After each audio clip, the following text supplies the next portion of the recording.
குடுகுடுப்பக்கார சொல்லும் குரளி வித்த கதையில்ல, உலைகளை பயங்காட்டும் பூச்சாண்டி கதையில்ல, அந்த புயல் அவுத்து விடும் ஆவி கதையில்ல, விக்ரமாதித்ய சொன்ன வேதாள கதையில்ல.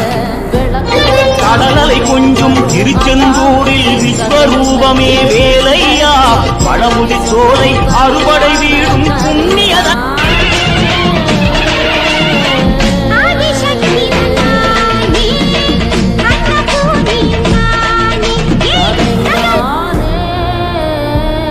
குலசாமின்னா ஓகே, அது ஏதோ போயிட்டு வந்துடலாம், சும்மா தான் போறோம், வருஷத்துக்கு ஒரு முறை போறோம் அப்படின்னு நினைக்கிறீங்க.